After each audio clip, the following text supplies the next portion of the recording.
initié ce projet d'accès à la citoyenneté pour les résidents de la Masse fin 2019. Et cette réflexion nous s'est portée sur l'accès aux droits dont doivent bénéficier les résidents.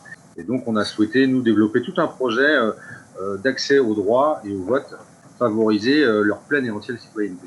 Du coup, on a procédé en plusieurs étapes. D'abord, une annonce globale à l'ensemble des résidents de la maison d'accueil de ce droit, et puis de l'arrivée des élections municipales. Donc, on les a invités à participer à des ateliers pour comprendre un petit peu mieux comment ça fonctionnait, éventuellement les accompagner dans cette élection pour ceux qui le souhaitaient. Et il s'avère qu'en fait, on a eu un écho très, très, très favorable de la majorité des résidents, à notre grande surprise et une grande satisfaction. Face à cet engouement, l'idée qui a germé très rapidement, c'était d'inscrire cet atelier dans la durée. Voter, c'était un truc qui avait une résonance incroyable en fait. Et très vite, c'est devenu l'atelier vote. Et les résidents, ils voulaient aller voter. On sentait que cette capacité-là qu'on leur donnait de s'exprimer, de donner une voix, c'était quelque chose de très important et de très engageant pour eux. C'est expliquer des notions abstraites que sont le droit, la loi, le vote, la citoyenneté, à des personnes qui n'ont pas toujours, qui n'ont jamais connu cette approche. La difficulté, c'était de leur expliquer cela. On a eu à cœur de relayer des mots, des appellations qu'ils pouvaient entendre autour d'eux pour faire une résonance du contexte et donner du sens. L'objet était de créer un espace d'appropriation. C'était ça, de comprendre ce que c'était qu'une mairie, c'était quoi le rôle du maire, comment ça fonctionnait, pour qu'ils puissent ensuite, dans un second temps, participer aux élections. Ils ont été très partie prenante dans le travail de mise en place. Donc en fait, on a organisé des mises en scène de vote. Alors au début sur un sujet très concret, à savoir la prochaine fois qu'on va se retrouver sur l'atelier citoyen, on prendra un pot tous ensemble, qu'est-ce que vous préférez boire? Et puis voilà, on était parti avec des supports pictos, photos, prendre la dynamique du vote, comment ça fonctionnait, le système, c'est celui qui remporte le plus de voix, c'est celui-là qui l'emporte et qui va s'appliquer à tout le monde, même à ceux qui avaient fait un autre choix. Et puis ensuite, effectivement, il y a eu tout un travail de fait sur créer des fausses professions de foi avec des photos. Et puis, il a fallu accompagner les résidents dans le fait que c'est les idées qui comptent et pas forcément la tête de la personne sur la photo qui est importante. Et puis, on a fait une simulation, effectivement, donc de vote en créant un isoloir dans la salle où on se retrouvait, en créant un bureau des assesseurs pour que les adultes de la maison d'accueil puissent faire tout le processus de prendre, comprennent qu'il fallait prendre tous les bulletins, emmener tous les bulletins dans l'isoloir, ne pas se prononcer sur le choix qu'on avait fait, en tout cas jusqu'au dépouillement. Et voilà, c'était tout ce travail-là de mise en scène concret qui était vraiment important. Et puis, il y a le côté pratique, c'est-à-dire que on a été obligé d'acheter du matériel pour bricoler, par exemple, des maquettes.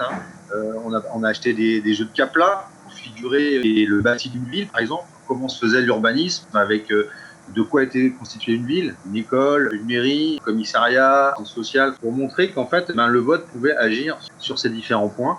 Donc, il a fallu tout inventer. Nous, ce qui nous intéressait, c'était justement de garder tout ça pour en faire un process, comme une méthode qu'on pourrait diffuser et appliquer ailleurs. Parce que notre objectif, c'est bien évidemment de le pérenniser sur la structure où on travaille, mais c'est de le transposer et de le développer au maximum sur des structures similaires.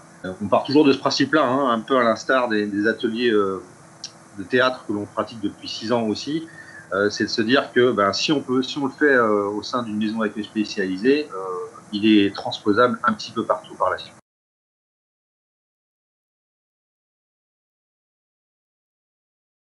C'est une révolution de fond, en fait, parce que ça redonne la parole et ça remet le résident, l'adulte, en position d'équité, et ça le remet au centre des débats comme un sujet, comme tout à chacun. On a été en mairie de Dinan pour aller les inscrire sur les listes électorales. La joie communicative a retourné les bureaux de la mairie dans le sens positif. Et puis l'autre, c'est l'engouement et la joie que pouvaient nous montrer les résidents juste avant les ateliers qui se déroulaient tous les vendredis matins.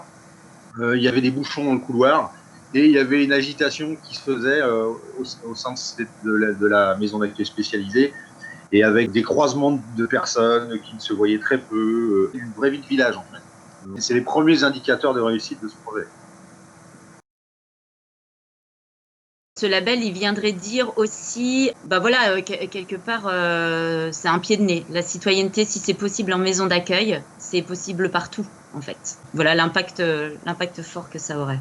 On a souvent ce leitmotiv, c'est transformer nos limitations en motivation. Ce qui nous apparaît comme un frein, c'est peut-être un levier. Et ce levier, il va faciliter l'action de nos résidents, mais il va sûrement aussi être transposable ailleurs dans la société civile. Et ça, nous, c'est la gageure principale de tous nos projets. C'est toujours impressionnant de constater à quel point, quand la personne a la possibilité de s'exprimer, de participer, de donner un avis et de faire bénéficier les autres de son avis, la stimulation que ça provoque pour elle, mais aussi pour les autres. Et ça crée toujours une énergie et un dynamisme. On dit des fois en rigolant, certains adultes qui sont à mobilité réduite, mais des fois on a l'impression qu'ils vont sortir de leur fauteuil tellement ils sont portés par l'énergie de la possibilité de pouvoir s'exprimer. Une direction qu'on voudrait donner à ces ateliers-là, il y a quelques adultes de la maison d'accueil qui s'intéressent à la presse écrite, beaucoup écoutent la radio, donc ils ont accès aux informations et on voudrait pouvoir développer effectivement pendant ces ateliers citoyens des échanges, des discussions sur des thématiques de société que peuvent être des questions écologiques, des questions économiques ou autres, pour continuer